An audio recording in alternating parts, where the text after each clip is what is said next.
Hi, it's Deb from Deb's Days Designs, and I'm back with another sewing project. Today we're making this colorful rainbow pot holder. We'll be using leftover fabric strips with the quilt as you go technique, so it'll make it a quick and easy way for you to make your own pot holder that'll brighten up your kitchen's decor.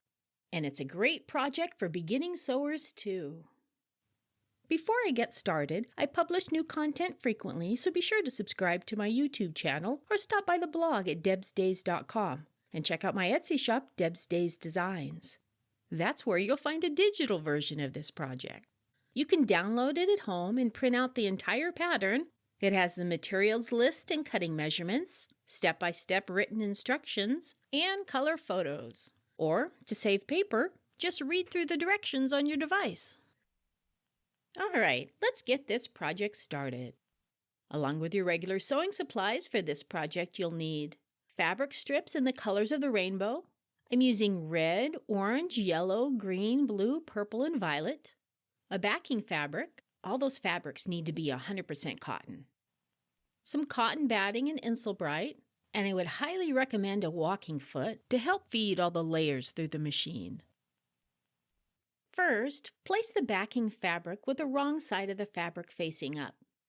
Center the piece of Insulbright in the middle, and then center the batting on top. Make sure you have 1.5 inches of backing fabric showing around on all the sides. Then baste the stack together to limit shifting during stitching. Place the green fabric strip diagonally with the right side of the fabric facing up. Place the blue strip on top with the right side of the fabric facing down. Align the right edges on the long side of the strips and pin in place. Stitch along the long edge using a 1/4 inch seam allowance.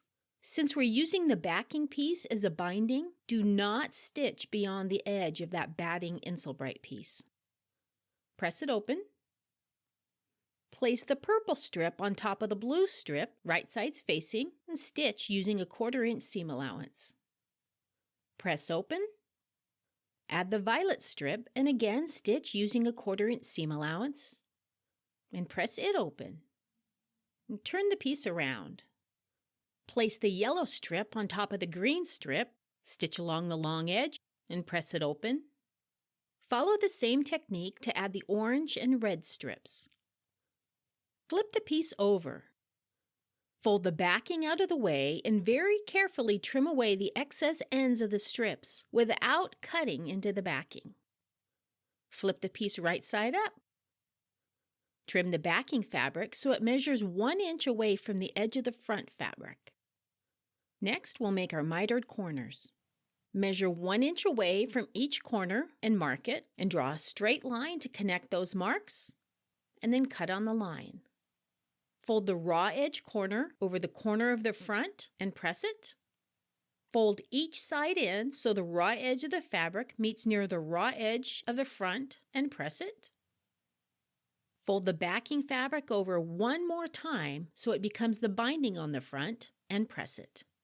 Adjust the corner as needed, and then top stitch around the outside near the open edge of the binding all around the piece. And just like that, just that fast, you have this colorful rainbow pot holder for your kitchen or someone else's kitchen. If you'd like to see more projects like this one, check out some of my other video tutorials. See you next time with another project.